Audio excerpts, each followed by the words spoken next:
الرجيم بسم الله الرحمن الرحيم ومن يشاقق الرسول من بعد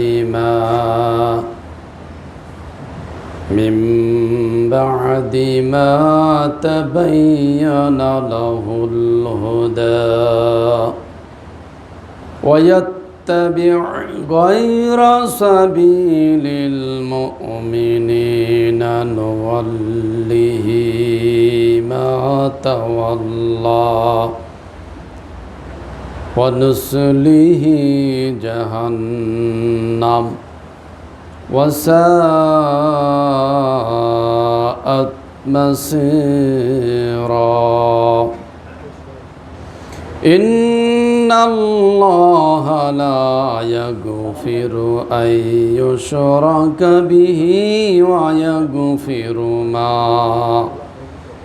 ويغفر ما دون ذلك لمن يشاء ومن يشرك بالله فقد ضل ضلالا بعيدا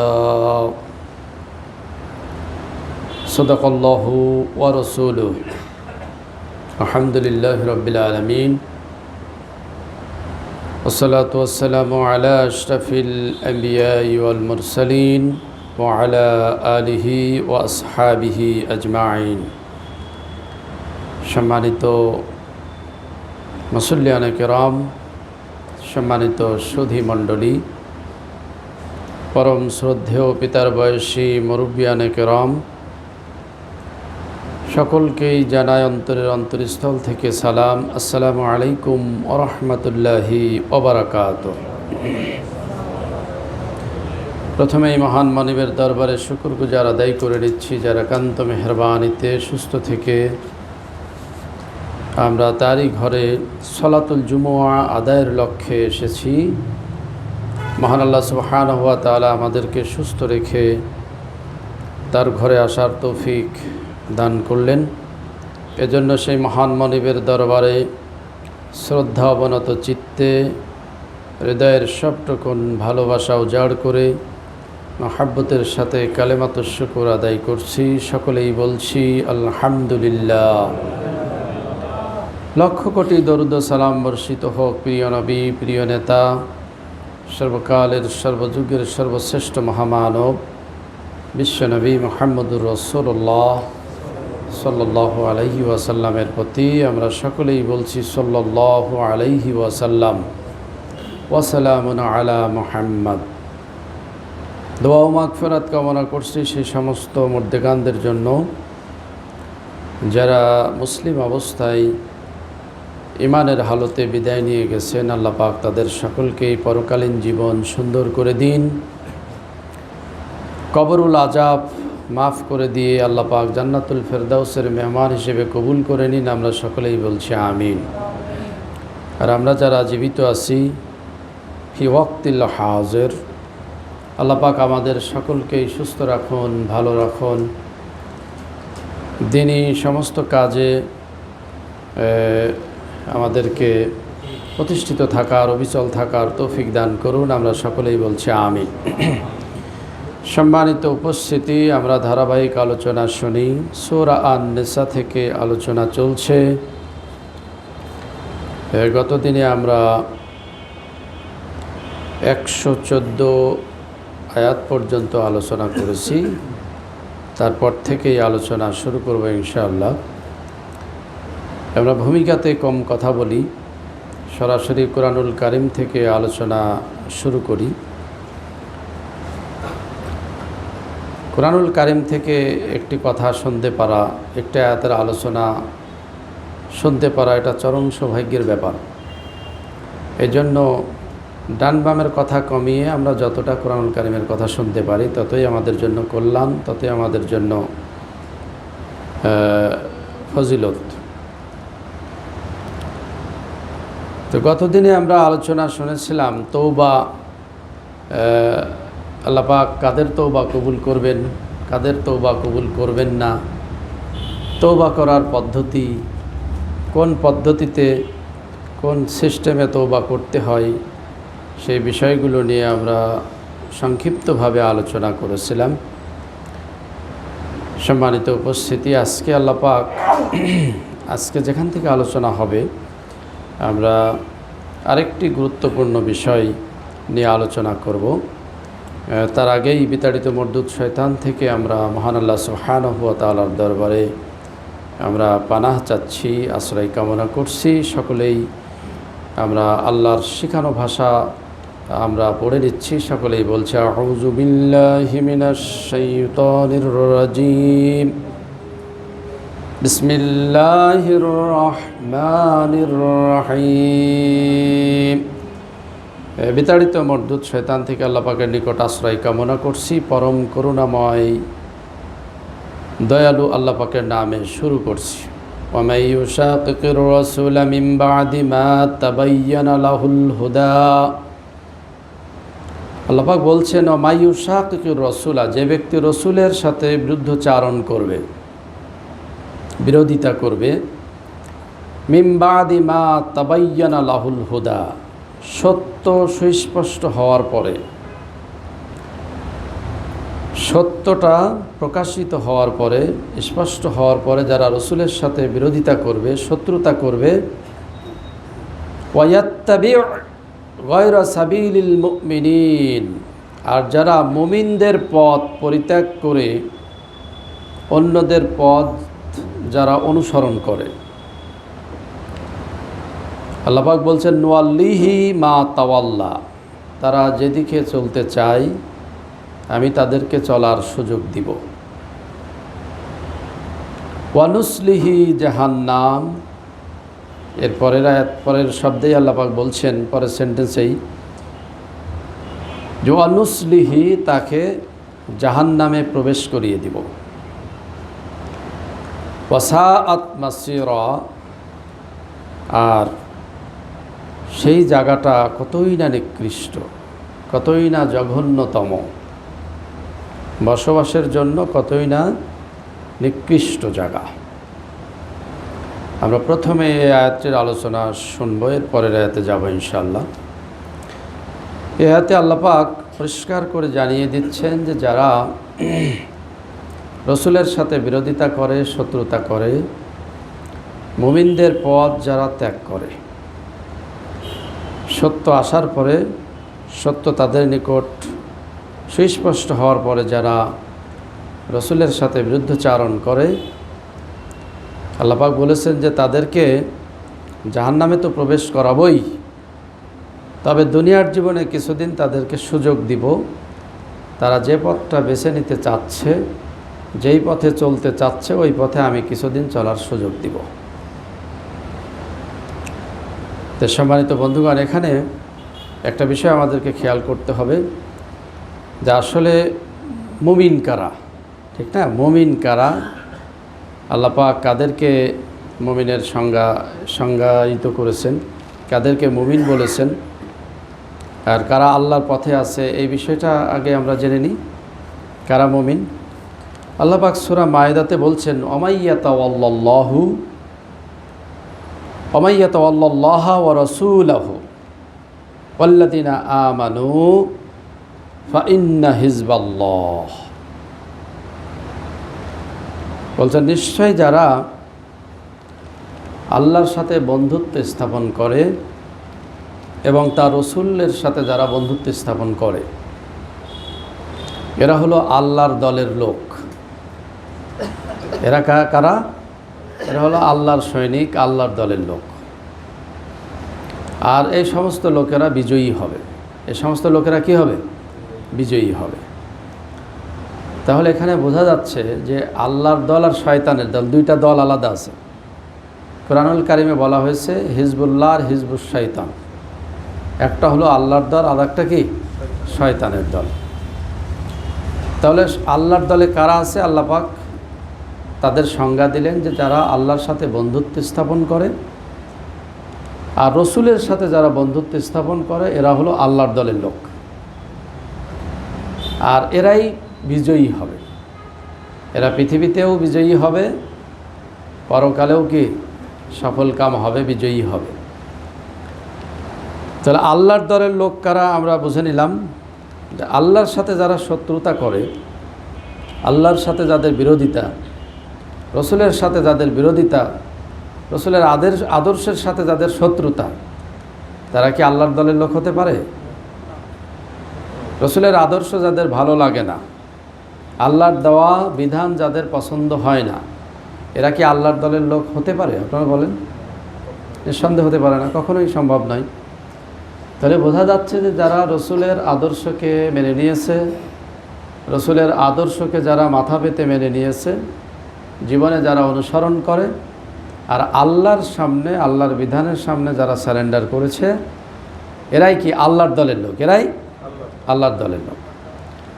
আর মুমিন কারা? ইতিপূর্বে বহুবার আপনাদেরকে বলেছি যে মুমিন অর্থ হতো ঈমান। ঈমান অর্থ বিশ্বাস করা। ঈমান অর্থ কি? বিশ্বাস করা। ঈমান অর্থ হলো বিশ্বাস করা। তাহলে কি বিশ্বাস করা? ঈমান অর্থ বিশ্বাস। এখন বিশ্বাস আমরা জানি যে শুধু আল্লাহ, পরকাল, হাসর ইত্যাদিতে বিশ্বাস করা, ঠিক না? বিশ্বাস করা। আল্লাহ রসুলকে, নবী রাসূলদের প্রতি ঈমান আনা, ফেরেশতাদের প্রতি ঈমান আনা, তাকদীরের ভালো মন্দর প্রতি ঈমান আনা, মরার পরে আবার পরকালে উঠতে হবে এই বিষয়ের প্রতি ঈমান আনা। ঈমানের 7টি আমরা যে শাখা ঈমানে মুফাসসালের ভিতরে পড়েছি, আল্লাহর উপরে ঈমান আনা, রসুলের প্রতি ঈমান আনা, ফেরেশতাদের প্রতি ঈমান আনা, কিতাবসমূহের প্রতি ঈমান আনা, পড়ি নাই? তো এখন এখানে পরিষ্কার করা হয়নি, যারা আলোচনা করেন তারা বিষয়গুলো পরিষ্কার করেননি, যার কারণে সাধারণ জনগণ বা আপনারা এই বিষয়গুলো আপনাদের কাছে ক্লিয়ার নয়। এখন ঈমান অর্থ হলো বিশ্বাস করা। কি বিশ্বাস করা? ঈমান অর্থ হলো বিশ্বাস করা। তাহলে আমরা ঈমানের সংজ্ঞায় পেয়েছি যে জ্ঞান যোগ বিশ্বাস। আগে যদি জ্ঞান না থাকে তাহলে সেই বিষয়ে বিশ্বাস থাকে না। কোনো বিষয়ে জ্ঞান না থাকলে সেই বিষয়ে বিশ্বাস থাকে না, ঠিক না? আমার একটা বিষয়ে জ্ঞান নাই, আমার বিশ্বাস থাকবে সে বিষয়ে? আমি তো জানিই না, বুঝি না, তাহলে সেই বিষয়ে আমার কোনো বিশ্বাস থাকতে পারে না। এজন্য জ্ঞান যোগ বিশ্বাস। যার কারণে সর্বপ্রথম আয়াত যখন নাজিল হয় তখন রসুলকে কি বলা হলো? আগে জ্ঞান অর্জন করো। আগে কি করো? জ্ঞান অর্জন করো, এরপরে বিশ্বাস। তখনই কিন্তু রসুলকে ঈমান আনতে বলা হয়নি। রসুলকে কি বলা হয়েছিল? যে আগে ঈমান আনো, আগে তুমি সালাত আদায় করো, আগে সিয়াম পালন করো, যাকাত দাও, এসব কোনো কথা বলা হয়েছে? সর্বপ্রথম আল্লাহ পাক কি বললেন? ইকরা, ইকরা বিসমি রাব্বিকাল্লাযী খলাক। পড়ো তোমার রবের নামে, যিনি তোমাকে সৃষ্টি করেছেন। হাদিস থেকে আমরা জানি আল্লাহ রসুল বললেন যে আনাবি করি, আমি তো কারি নই। লা আনাবি করি, আমি তো পড়তে জানি না।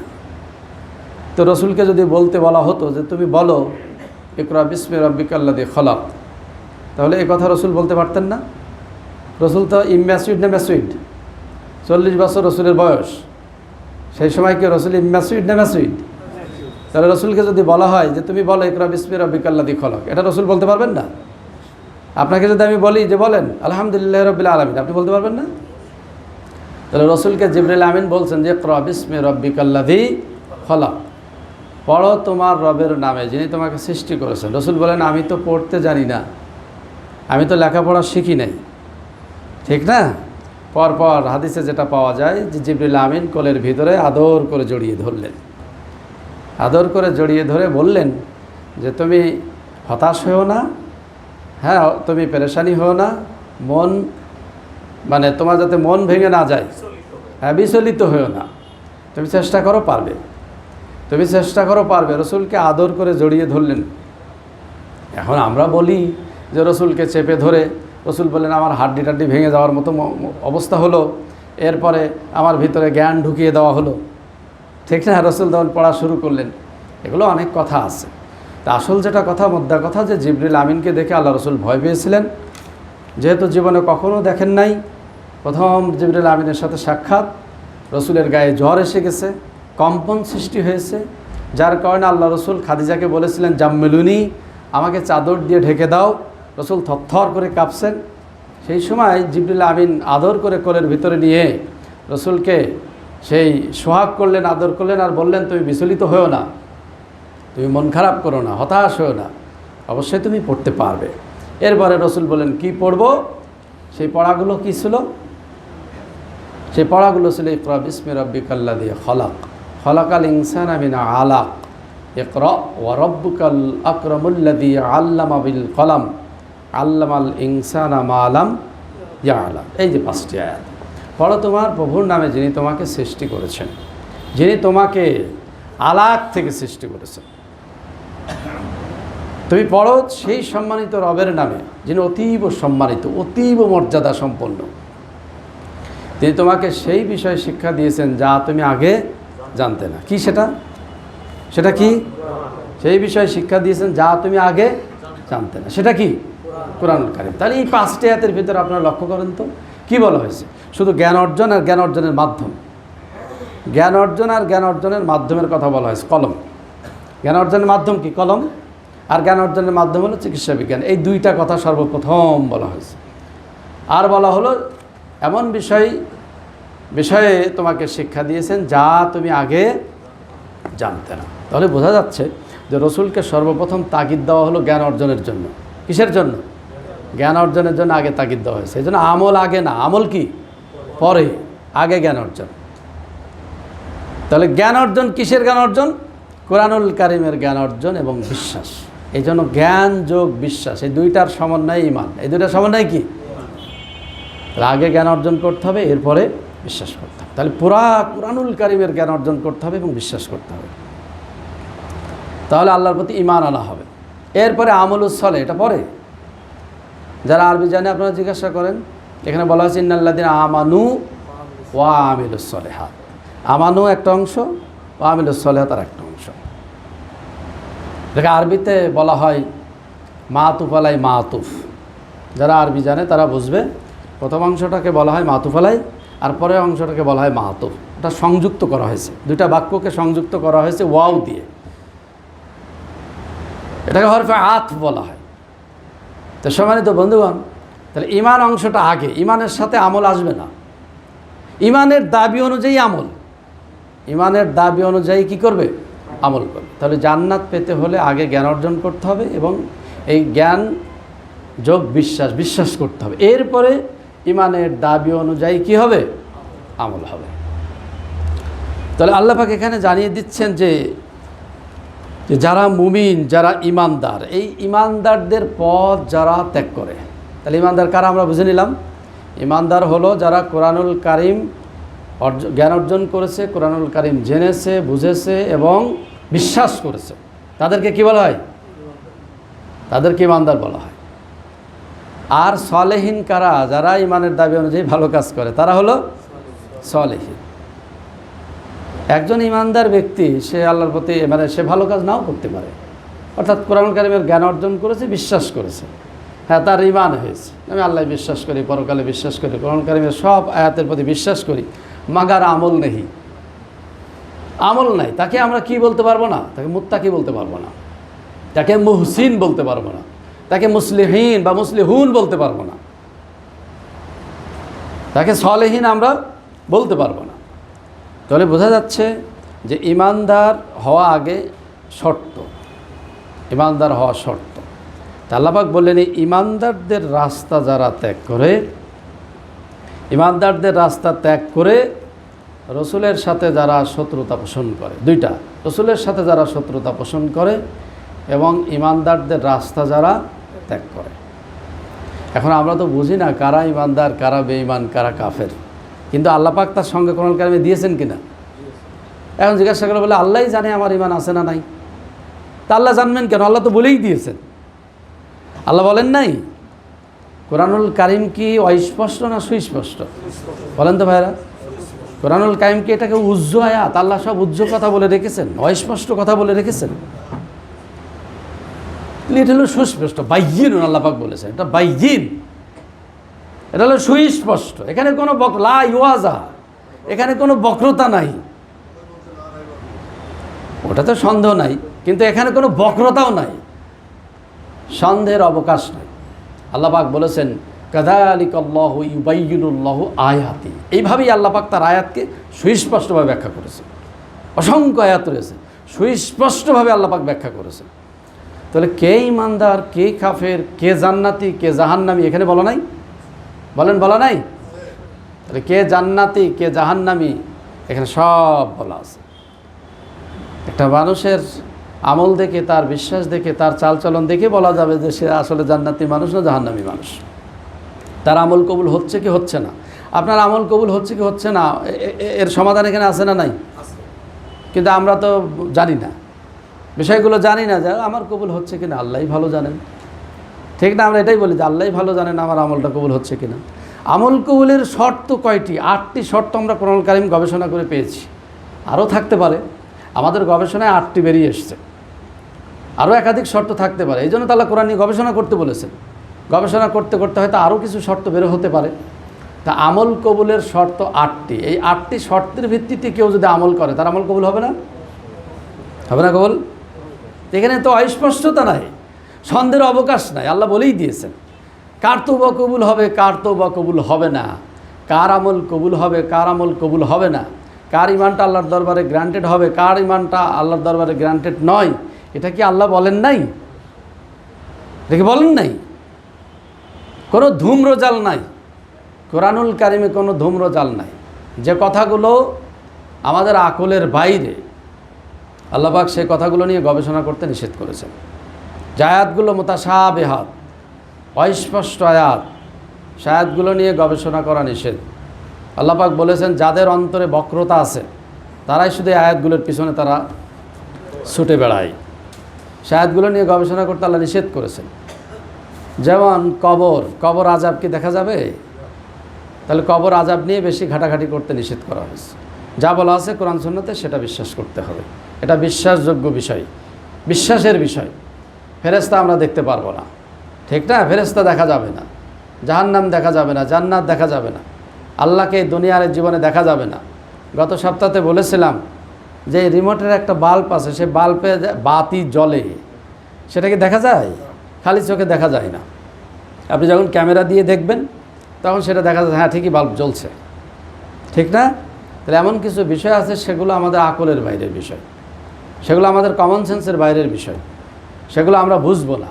সে আয়াতগুলোকে আল্লাহ পাক মুতাশাবিহাত আয়াত বলেছেন, অস্পষ্ট আয়াত, সেগুলো শুধু বিশ্বাসের বিষয়, সেগুলো নিয়ে গবেষণা করা সম্পূর্ণ নিষেধ। গবেষণা করলে ঈমান আরও বাঁকা হয়ে যেতে পারে, বিপদগামী হওয়ার সম্ভাবনা রয়েছে। আর আহকামের যত আয়াত রয়েছে কোরআনুল কারীম, আহকাম, হুকুম, আহকাম, বিধি বিধান, শরীয় বিধান, যেগুলো সব কোরআনুল কারীমে আছে না নাই? এখন কেউ যদি বলে যে কোরআনে সব তো নাই, কোরআনুল কারীমে তো সব নাই, তাহলে কোরআন কি ইনকমপ্লিট হলো না কমপ্লিট হলো? আপনি যদি বলেন যে কোরআনে সব তো নাই, সব তো কোরআনুল কারীমে পাওয়া যায় না, আমাদেরকে এদিক ওদিকে যাওয়া লাগবে, এই কথা যদি কেউ বলে তাহলে কোরআন কি সম্পূর্ণ হলো না সম্পূর্ণ হলো? বিদায়াতের ভাষণে রাসূল ভাষণ দিচ্ছিলেন, এমন সময় আল্লাহ পাক আয়াত নাজিল করে জানিয়ে দিলেন, আল ইয়াউমা আকমালতু লাকুম দীনাকুম ওয়া আতমামতু আলাইকুম নি'মাতি ওয়া রাদিতু লাকুমুল ইসলাম দীনা। আমি আজকে ইসলামকে কমপ্লিট করে দিলাম, পরিপূর্ণ করে দিলাম। আকমাল, আরবিতে আকমাল মানে একেবারে পরিপূর্ণ করে দেওয়া, কমপ্লিট, একটু বাকি থাকে না। তাহলে আল্লাহ একদম কমপ্লিট করে দিয়েছেন। তাহলে কোরআন দিয়েই তো ইসলাম পরিপূর্ণ নাকি? বলেন। গতদিনে আলোচনা শুনছিলাম, একজন বলল যে হাদিসে বলে জাল জয়ীব আছে, তো কোরআনে কি জাল জয়ীব নাই? বলতে বেকুব, জানেই না, বোঝেই না, কোরআনেও তো অসংখ্য জাল জয়ীব কথা আছে। দলিল দিচ্ছে কি যে কেউ বলে যে কোরআন তো 90 পারা, কোরআন হলো 90 পারা, 30 পারা এখানে আছে, আরও 60 পারা আছে, তাহলে কোরআনে জাল জয়ীব হলো না? এভাবে বোঝাচ্ছে শ্রোতাদের, তাহলে কোরআনে জাল জয়ীব হলো না? আচ্ছা, 60 পারার কোনো আয়াত দেখানো যাবে পৃথিবীতে? বলেন তো, সেই 60 পারার কোনো আয়াত আছে? কেউ দেখাতে পারবে? পৃথিবীতে যে দলই বলেন না, শিয়া বলেন, মুতাজিলা বলেন, খারিজি বলেন, আহলে হাদিস বলেন, সুন্নি বলেন, সালাফি বলেন, হানাফি বলেন, সবার কাছে কোরআন আছে না নাই? 30 পারা আছে না 90 পারা আছে? 114টা সূরা আছে না 116টা সূরা আছে? 114টা সূরাই তো আছে, তাহলে 90 পারা কোরআন তো আমরা শুধু শুনেছি, কিন্তু দেখেছি কখনো? তাহলে এটা হলো অপপ্রচার, কোরআনের ব্যাপারে অপপ্রচার। হাদিসে জাল জয়ীফ আছে, কোরআনেও জাল জয়ীফ আছে। আরে আফসোস আর কি। তাহলে আল্লাহ পাক কোরআনুল কারীমের ব্যাপারে দায়িত্ব তো তিনি নিজেই নিয়েছেন, এটা মানুষের উপরে ছেড়ে দেননি। আল্লাহ পাক নিজেই বললেন সূরা হিজরের 9 নম্বর আয়াতে বললেন, ইন্না নাহনু নাযালনা যিকরা ওয়া ইন্না লাহু লাহাফিজুন। এই কোরআন আমি নাজিল করেছি আর হেফাজতের দায়িত্ব আমি নিয়েছি। আলহামদুলিল্লাহ, শুকরিয়া আদায় করবে না? আল্লাহ যদি দায়িত্ব না নিতেন তো এই 1500 বছরে 15টা খণ্ড হতো, ঠিক না? ওল্ড টেস্টামেন্ট, নিউ টেস্টামেন্ট যেভাবে সব চেঞ্জ হয়ে গেছে, 60 বার সংস্কার হয়েছে। এই এক বাইবেলের সংস্করণ হয়েছে 60 বার, 60টা কপি পাওয়া যায়, 60 ধরনের। এক একজন পাদ্রী এসেছে, পোপ এসেছে, আর তারা কি নিজেদের মতো লিখেছে। কিন্তু কোরআনুল কারীমের এই ধরনের কোনো কপি আছে ভাইরা পৃথিবীতে? বলেন, দায়িত্ব কে নিয়েছে? তাহলে এই যে জ্ঞানপাপী কিছু মানুষ, তারা হাদিসের সাথে কোরআনকে মিলিয়ে ফেলতে চাচ্ছে। হাদিসকে আমরা অস্বীকার করি না, অবজ্ঞাও করি না, কিন্তু তার তো একটা স্তর আছে। কোরআনের স্তর আর হাদিসের স্তর, ফিকহের স্তরকে আপনি এক করে ফেলবেন? গুলিয়ে ফেলা যাবে? এখন হাদিসকে যদি আপনি কোরআনের মতো মর্যাদা দিয়ে ফেলেন, তাহলে সমস্যা আছে না নাই? বলেন, আছে না নাই? শিরক হয়ে যাবে আল্লাহর সাথে। আল্লাহ এটার দায়িত্ব নিয়েছেন, আল্লাহ নিজেই নাজিল করেছেন। এটা লাওহে মাহফুজে লেখা আছে, তার ফটোকপি আমাদের কাছে আছে, ঠিক না? তার ফটোকপি আমাদের কাছে আছে। আর মূল কপিটা কোথায় আছে? উম্মুল কিতাব যেটা, সেটা তো লাওহে মাহফুজে আল্লাহ পাক রেখেছেন। আল্লাহর জ্ঞানে আল্লাহ এটা তিনি রচনা করেছেন। আল্লাহ পাক বলছেন যে আমার জ্ঞানে আমি এটা ব্যাখ্যা করেছি, আমার জ্ঞানে আমি ব্যাখ্যা করেছি। এটা তো কোনো মানুষের কোনো ব্যাখ্যা নয়, এটা আল্লাহই ব্যাখ্যা করেছে। এই জন্য এই ধরনের যারা বাজে কথা বলে, আপনারা তাদের ব্যাপারে সতর্ক থাকবেন। এদের কথায় আপনারা বিভ্রান্ত হবেন না। কোরআন কমপ্লিট, একদম পরিপূর্ণ।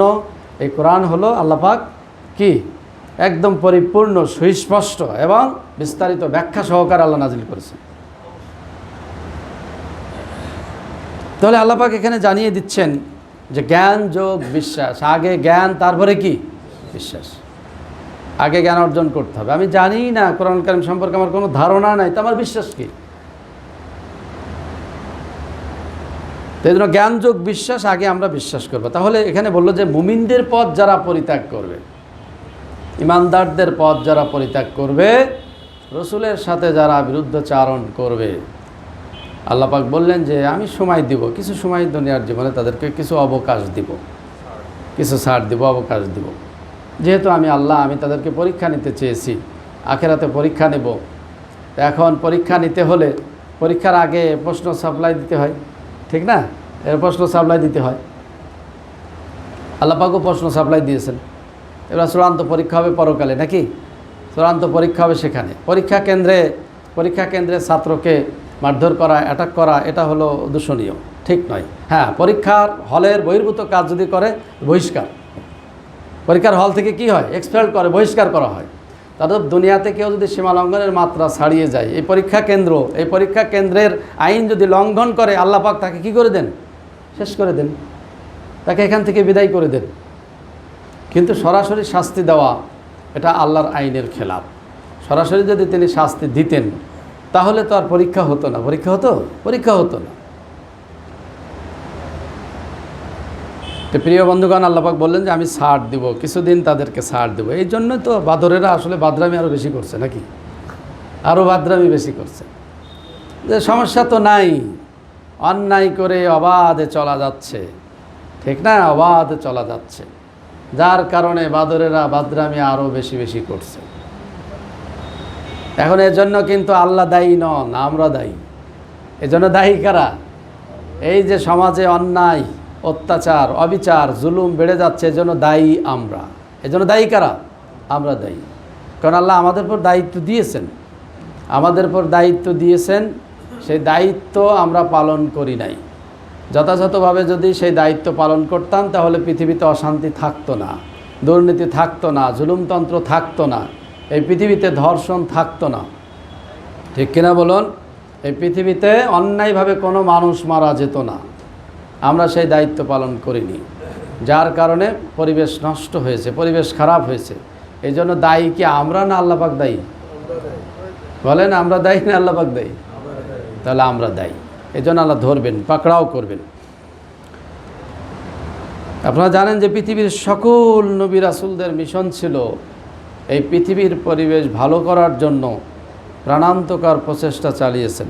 সব নবী রাসূল সংগ্রাম করেছেন।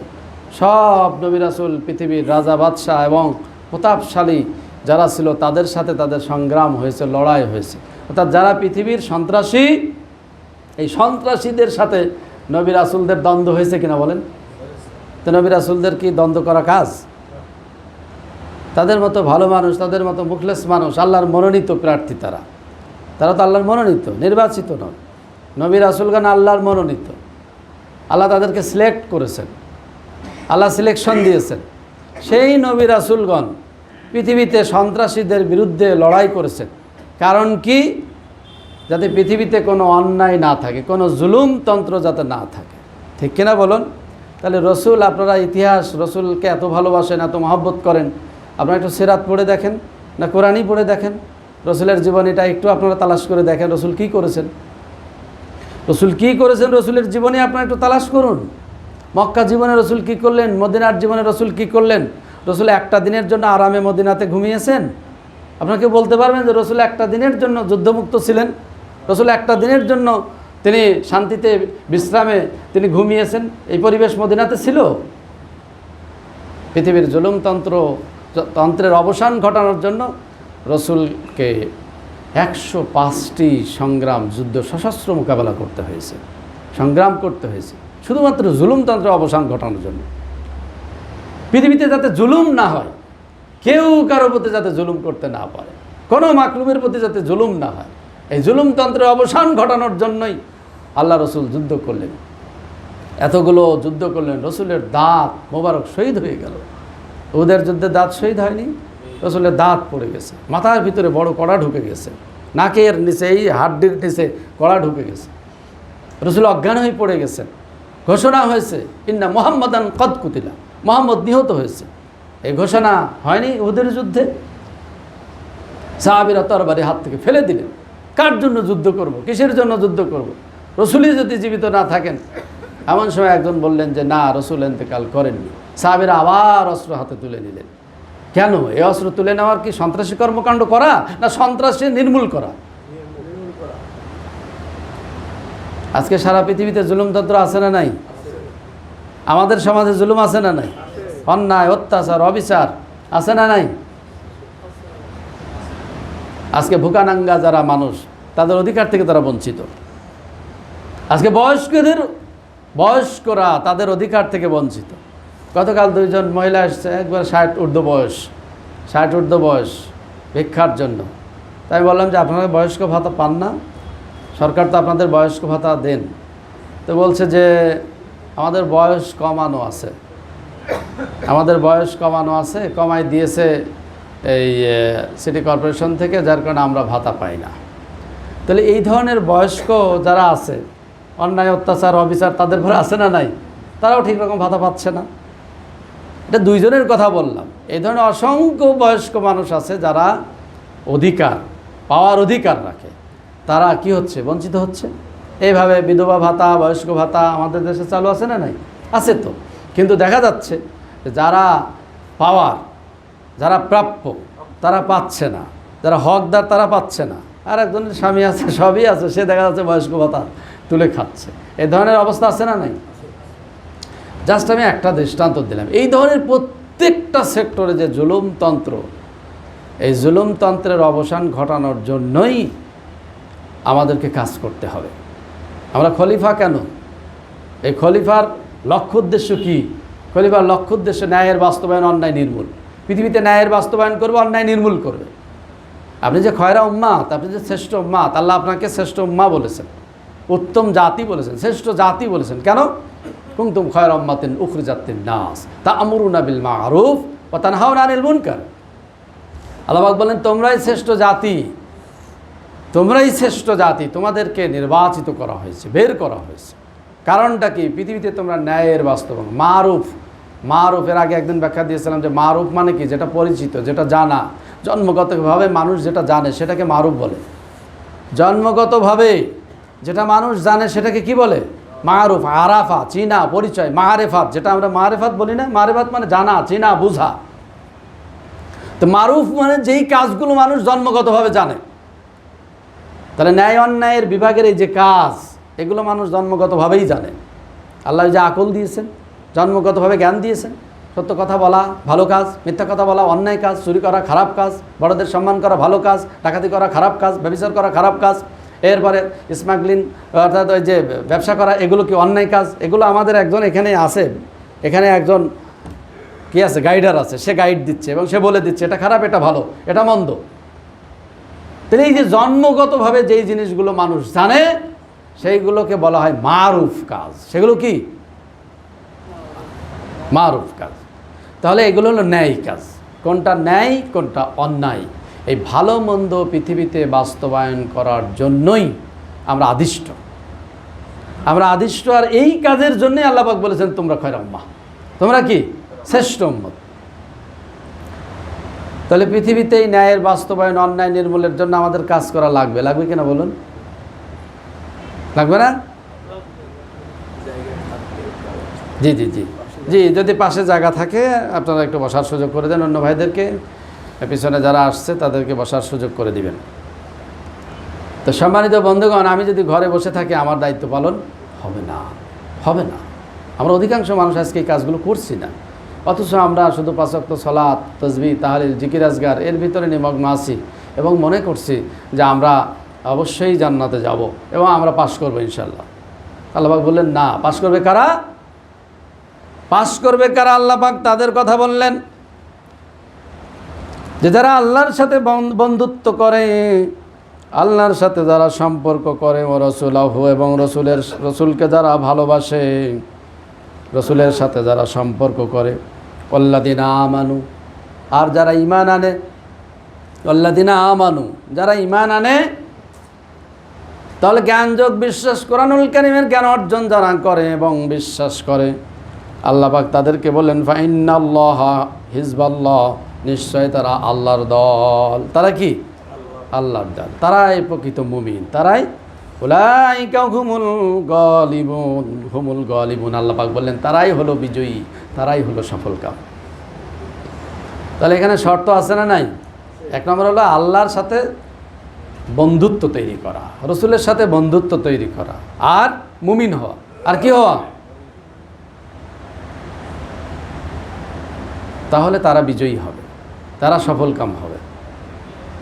ঠিক না?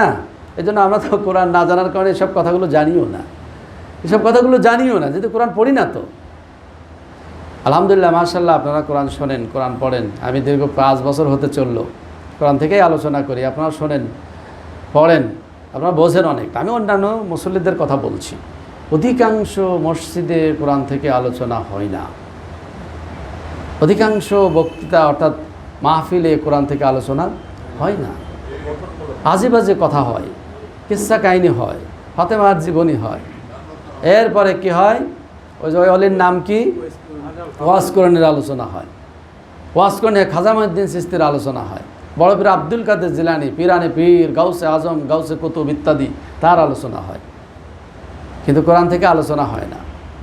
আচ্ছা বলেন তো, সাহাবীদের চেয়ে বড় অলি, সাহাবীদের চেয়ে বড় পীর আর কেউ আছে কি? আছে? হাদিসটা নিয়ে যদিও কথা আছে, রাসসাহাবী কান্নজুম ইক্তাদাইতুম ইহতাদাইতুম, আল্লাহ রসুল বলেছেন আমার এক একটা সাহাবী আকাশের তারকা। মুহাদ্দিসিনে কেরাম হাদিসটাকে জাল হাদিস বলেছেন, কিন্তু কোরআনুল কারীমের থিমের সাথে তো মিল আছে। আল্লাহ পাক কোরআনুল কারীমে সূরা তওবার 100 নম্বর আয়াতে পরিষ্কার করে জানিয়ে দিচ্ছেন। 100 নম্বর আয়াতে আল্লাহ পাক জানিয়ে দিচ্ছেন। কি জানিয়ে দিচ্ছেন দেখেন তো, কি কথা এখানে বলা আছে। আল্লাহ পাক এখানে বলছেন ওয়াসাবিকুনাল আউয়ালুন মিনাল মুহাজিরিন ওয়াল আনসার। মুহাজির এবং আনসারদের ভিতর থেকে যারা অগ্রগামী অগ্রবর্তী, ওয়াল্লাযীনা তাবাউহুম বিইহসান, আর যারা তাদেরকে ইহসানের সাথে ইত্তেবা করে, অর্থাৎ ওই প্রথম যুগের সাহাবী মুহাজির এবং আনসারদের ভিতর থেকে যারা অগ্রগামী অগ্রবর্তী দল, তাদের যারা ইহসানের সাথে কি করবে, আনুগত্য করবে, রাদিয়াল্লাহু আনহুম ওয়া রাযু আনহু, আল্লাহ তাদের প্রতি সন্তুষ্ট হয়ে যাবেন এবং তারাও আল্লাহর প্রতি কি সন্তুষ্ট। ওয়া'আদ্দা লাহুম জান্নাতিন তাজরি মিন তাহতিহাল আনহার, এবার আল্লাহ পাক বলেন তাদের জন্য আল্লাহ জান্নাত প্রস্তুত করেছেন, তৈরি করেছেন, যার তলদেশ দিয়ে আল্লাহ পাক এই যে কুলুকুলু ধারায় নহর জারি রাখবেন। আর সেখানে কতকাল থাকবে, খালিদিনা ফিহা আবাদা, অনন্তকাল তারা সেখানে থাকবে। যালিকাল ফাওজুল আযীম, আর এটা হলো মহা সফলতা। কে বললেন এই ঘোষণা, কে দিলেন? তাহলে কাদের অনুসরণ করার কথা বলেছেন? আনসার এবং মুহাজিরদের ভিতর যারা অগ্রগামী, সবাইকে বলা হয়নি। তাহলে আনসার এবং মুহাজিরদের ভিতরে যারা অগ্রগামী অগ্রবর্তী, প্রথম যুগের যে সমস্ত সাহাবী যারা ছিলেন একবারে মুখলেস ছিলেন, তাদের ইমানে ভেজাল ছিল না। কখনো পদস্খলন হতে গেলে আল্লাহ পাক সাথে সাথে সংশোধন করে দিয়েছেন ওহীর মাধ্যমে। তাহলে বোঝা যাচ্ছে যে সেই সাহাবীদের মর্যাদার কথা আল্লাহ পাক কুরআনুল কারীমে বলেছেন। সেই সাহাবীদের চেয়ে বড় ওলি আছে? কোথাকার পিরানে পিরার, কোথাকার গাউসে আজম আপনি মিলিয়ে ফেলছেন যে একেবারে সবচেয়ে বড় ওলি। এ কথা কি ঠিক না ভুল? গাউসে আজমকে আপনি মানেন, তিনি যদি মুখলেস হয়ে থাকেন, সঠিক ওলি যদি হয়ে থাকেন, আপনি তাকে মানবেন কিসের ভিত্তিতে মানবেন? কোরআনের ভিত্তিতে? কোরআনের ভিত্তিতে, কোরআন সুন্নাহর ভিত্তিতে মানবেন, নাকি তার ব্যক্তিগত আমলের কারণে মানবেন? কিসের ভিত্তিতে? আমরা তাকে ভালোবাসবো কিসের ভিত্তিতে? ইমানের খাতিরে। ইমানের খাতিরে সাহাবীদেরকে যেমন ইমানের কারণে আমরা তাদেরকে ভালোবাসি, তাদেরকে মহব্বত করি, ওলিয়া গাউস কুতুব যারা আছেন আমরা তাদেরকেও ভালোবাসি। কিসের কারণে?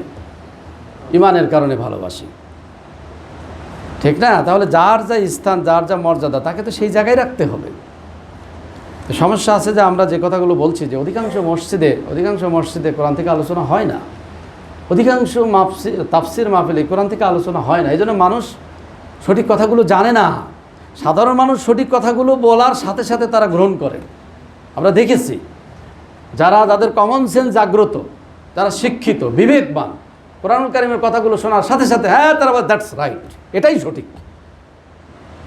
কারণ আল্লাহ পাকের কথা এত বাস্তব, এত যৌক্তিক, এত সায়েন্টিফিক এবং এত বাস্তবসম্মত কথা পৃথিবীতে আর আছে কি? তাহলে তারা সেটা মেনে নেয়। এই জন্য আপনাকে উপস্থাপক যারা, তাদেরকে উপস্থাপন করার সময় সেই ধরনের যোগ্যতার সাথে জ্ঞানের ভিত্তিতে কৌশলে বোঝাতে হবে মানুষদেরকে, ঠিক না? আমি ওইটাই যদি জেহাদের ডাক দিয়ে দিয়ে একবার কল্লা কেটে দাও, যারা কালেমা পড়বে না তাদের কল্লা কেটে দাও, তাহলে যারা ইসলামের বিরোধী তারা মনে করবে এই হলো ইসলাম, এই ধরনের নীতি ইসলামে। কল্লা কেটে দেওয়ার কথা। রসুল মক্কা থেকে মদিনায় গেলেন, এরপর মদিনা বিজয় করার পরে ইহুদিদের গাছ, খেজুর গাছগুলো সব কেটে দিলেন। হলো এটা কোনো কথা হলো?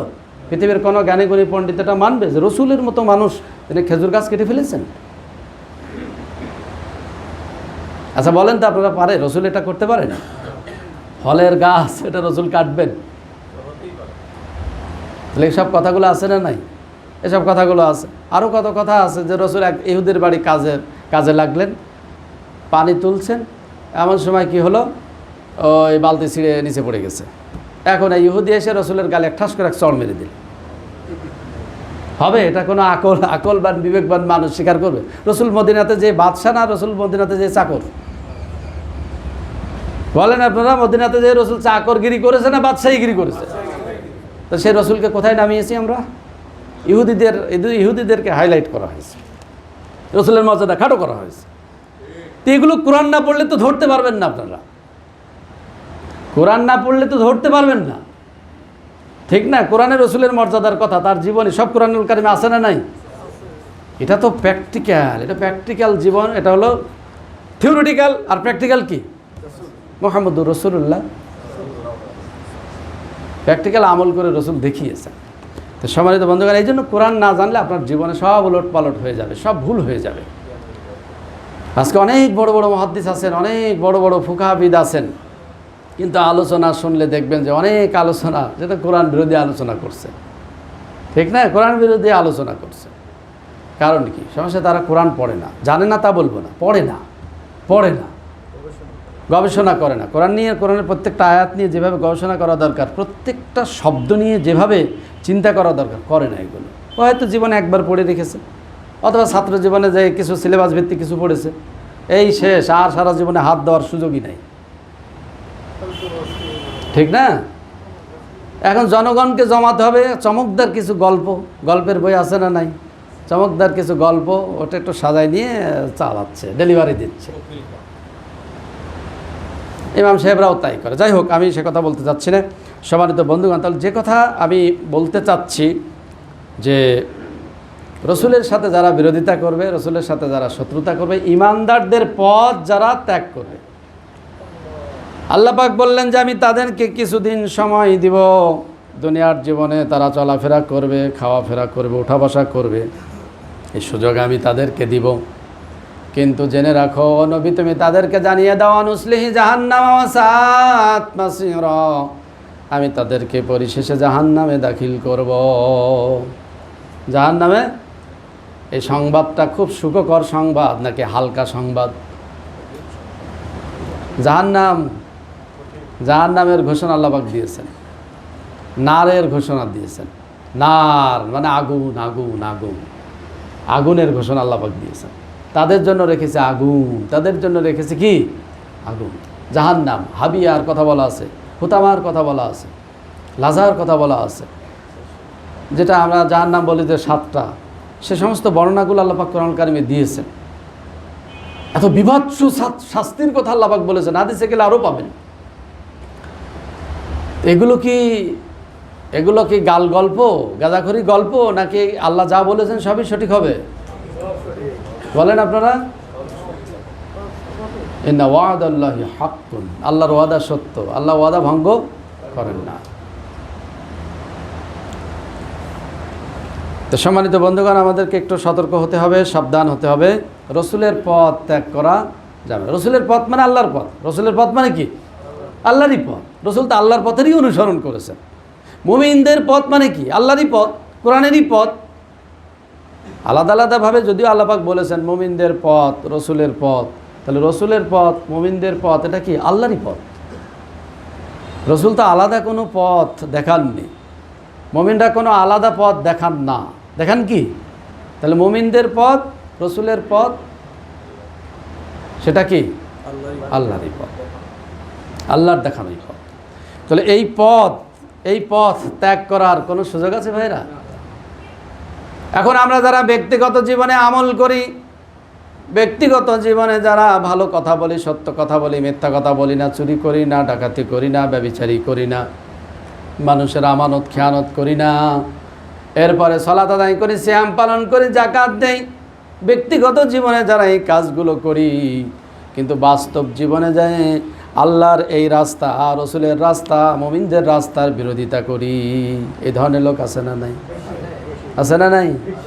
যদি হয় তাহলে অবস্থা কি হবে বলেন? অবস্থাটা কি হবে? আল্লাহর রাস্তা বাদ দিয়ে আমি অন্য রাস্তা ত্যাগ করলাম, অন্য রাস্তা ধরলাম, মুমিনদের পথ, ইমানদারদের পথ বাদ দিয়ে আমি অন্য পথ ধরলাম।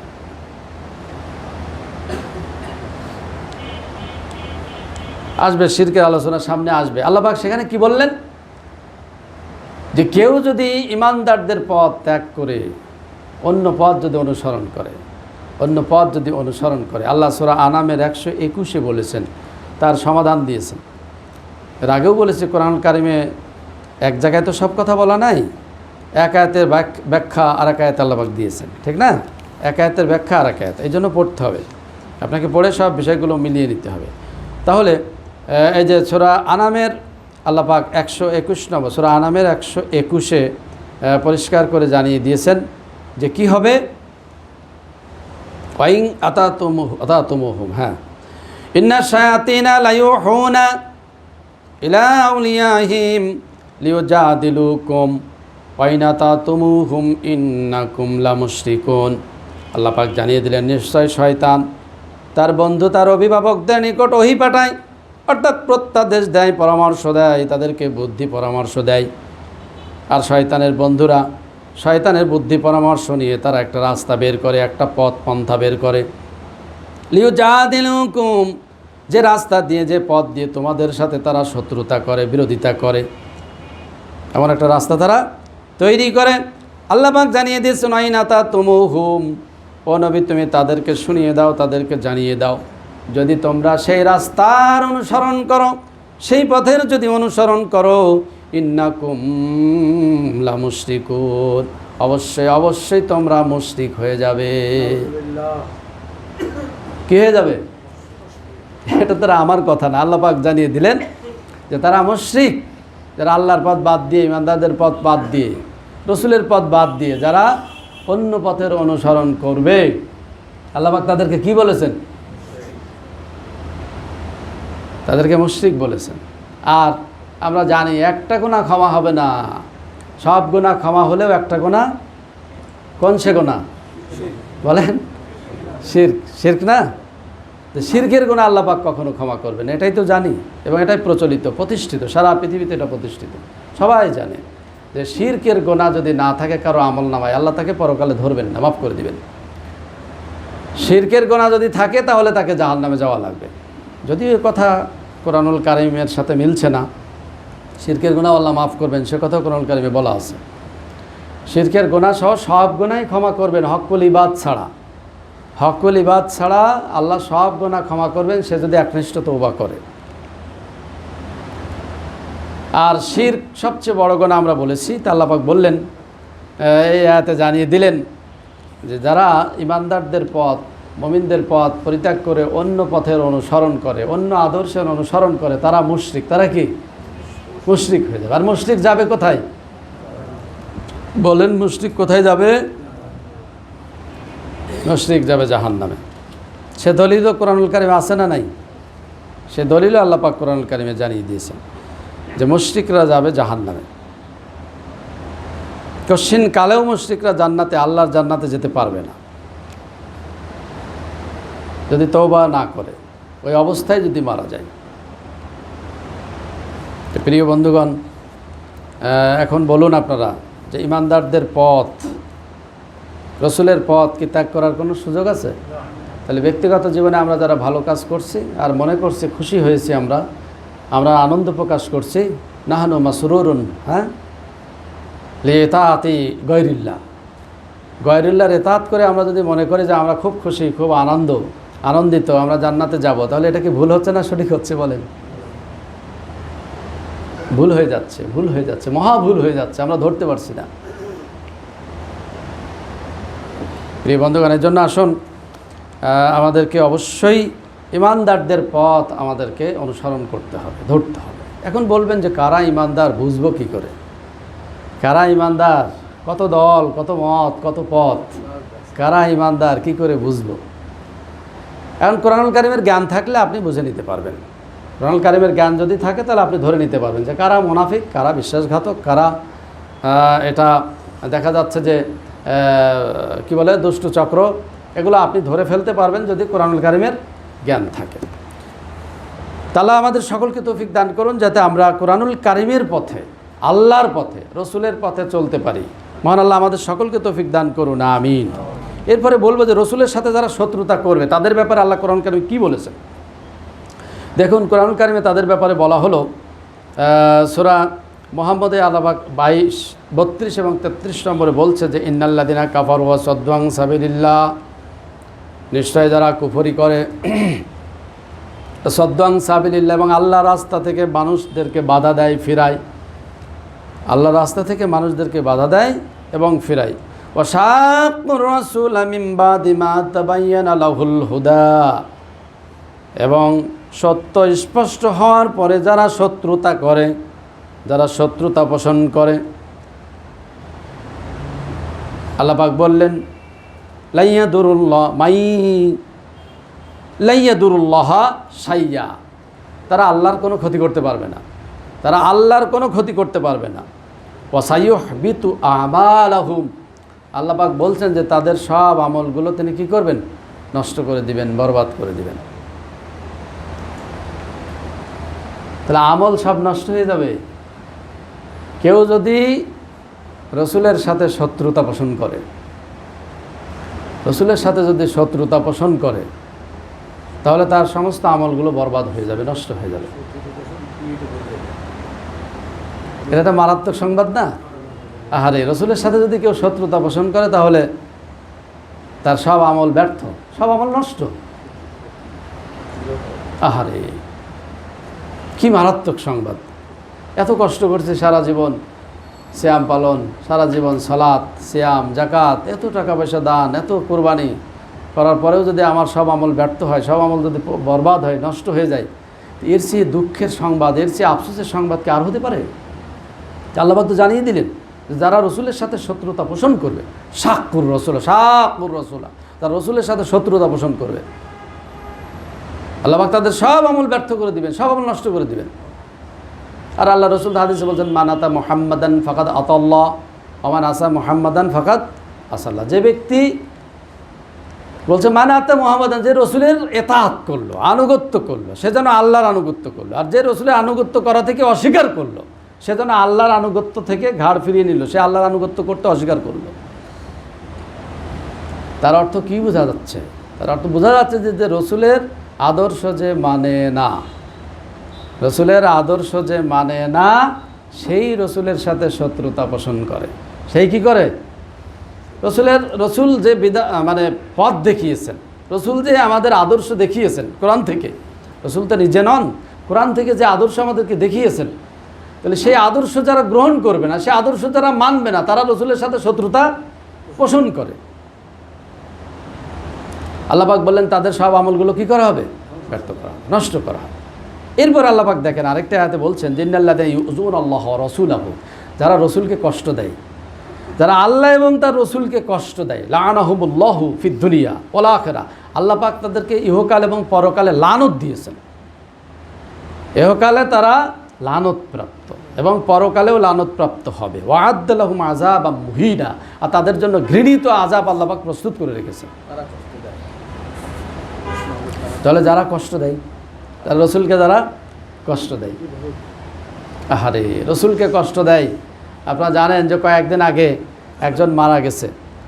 ওই কারণে মারা গেছে তা বলবো না, যে রসুলের ব্যাপারে ব্যঙ্গচিত্র আঁকছিল, যে কার্টুনিস্ট, যে ব্যঙ্গচিত্র এঁকে রসুলকে সে বললো যে এটা মোহাম্মদ। আচ্ছা বলেন তো, ১,৫০০ বছর আগে আল্লাহ রসুল ইন্তেকাল করেছেন, পৃথিবীর কোনো মানুষ কি জানে রসুলের চেহারা কেমন ছিল? এটা জানে? কেউ জানে? হ্যাঁ, এটা হাদিসে বলা আছে, রসুলের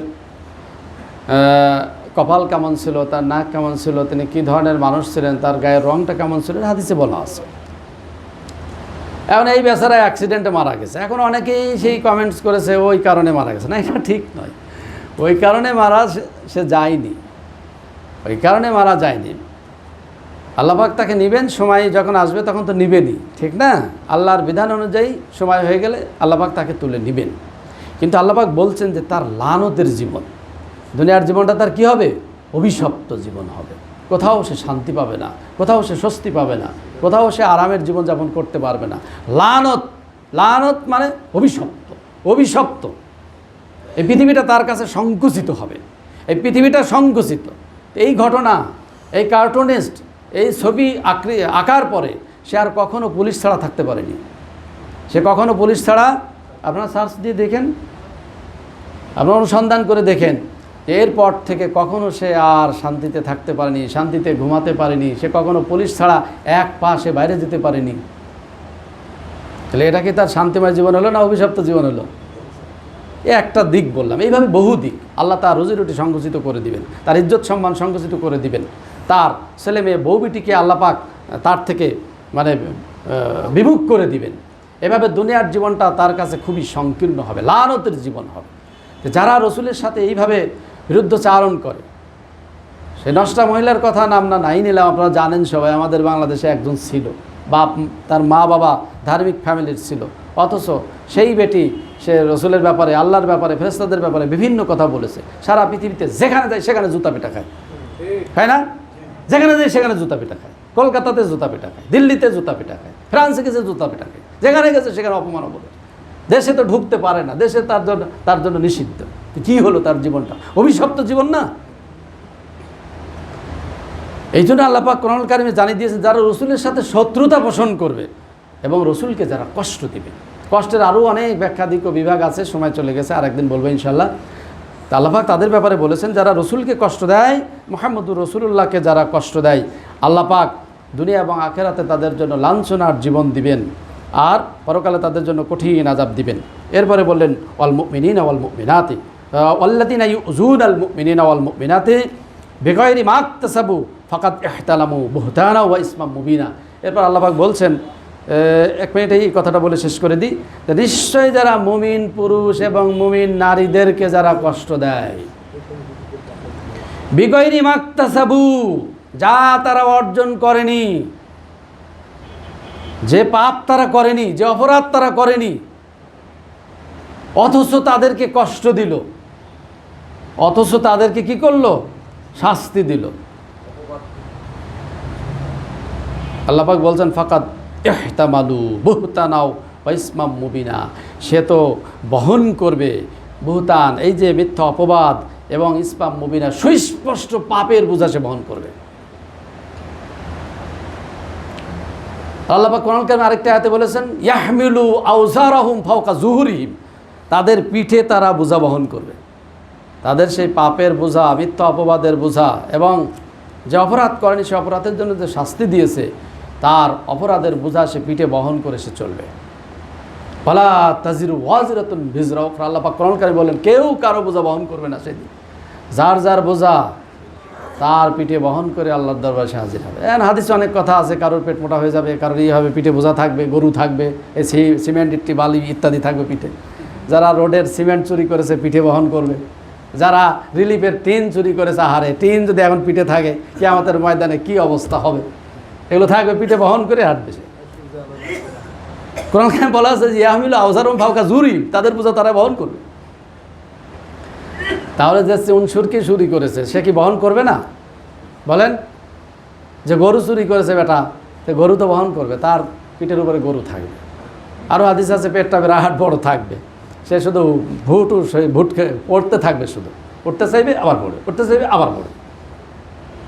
তো যাই হোক, সেই আমি তো হাদিসের কথা কম বলতে চাই না, ওখানে বলতে গেলে একটু ইখতিলাফ হয়। তো কোরআনুল কারিমে তো ইখতিলাফ নাই। কোরআনুল কারিমে যে শাস্তির কথাগুলো বলা আছে, যে তাদের পিঠে তারা বোঝা বহন করবে, এটা তো সত্য, পিঠে তারা বোঝা বহন করবে, যার যার বোঝা তাকে বহন করা লাগবে। আল্লাহ পাক এখানে জানিয়ে দিলেন যে ব্যক্তিটা দুনিয়া থেকে দেখা যাচ্ছে অপরাধ করেনি, অথচ তাকে শাস্তি দিল, অপরাধ করেনি তাকে শাস্তি দিল, সে মুমিন পুরুষ হোক মুমিন নারী হোক, সে তার পাপের বোঝা বহন করবে। এবং পরকালে আরেকটি আয়াতে আল্লাহ পাক বলেছেন যে তার প্রতিদান স্বরূপ সে অনন্তকাল জাহান্নামে থাকবে। তাহলে বোঝা যাচ্ছে যে যারা মুমিন, যারা ইমানদার এবং আল্লাহ রসুলকে কষ্ট দেওয়ার কোনো সুযোগ আছে কি বলেন? কোনো কথায়, কোনো কাজে, কোনো আমলে আমাদেরকে রসুলকে কষ্ট দেওয়া যাবে না। ইমানদার যারা মুমিন পুরুষ, যারা ইমানের উপরে প্রতিষ্ঠিত, তাদেরকে কষ্ট দেওয়া সম্পূর্ণরূপে হারাম, সম্পূর্ণরূপে নাজায়েজ।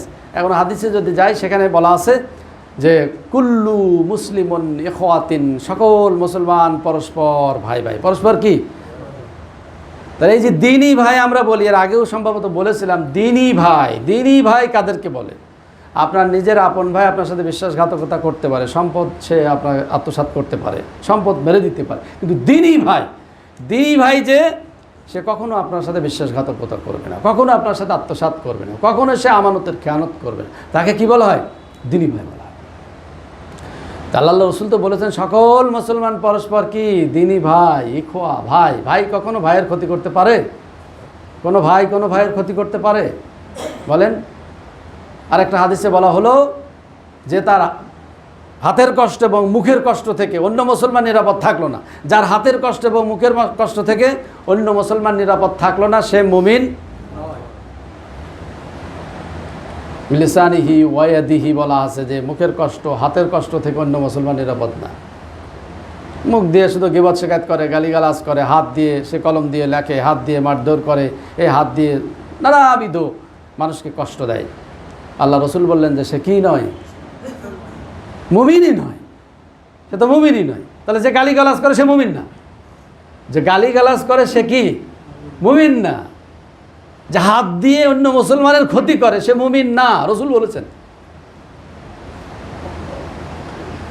তো এই জন্য মুমিন আমরা তো আসলে সংজ্ঞাগুলো আমাদের জানা দরকার, বোঝা দরকার যে কে মুমিন, কে কাফের, কে মুশরিক, এই বিষয়গুলো পরিষ্কার না থাকলে আমরা ধরতে পারবো না। যে ভুল হয়ে যাচ্ছে, আমাদের জীবনে অনেক ভুল হয়ে যাচ্ছে। মহান আল্লাহ আমাদের সকলকে তৌফিক দান করুন, যাতে আমরা এই সমস্ত খারাপ কাজ থেকে বেঁচে থেকে যে কথাগুলো শুনলাম, যে আলোচনাগুলো শুনলাম, আমি সহ সকলে যাতে আমল করতে পারি। মহান আল্লাহ আমাদের সকলকে কবুল করুন, আমিন। যারা সুন্নত পড়েননি সুন্নত পড়েন।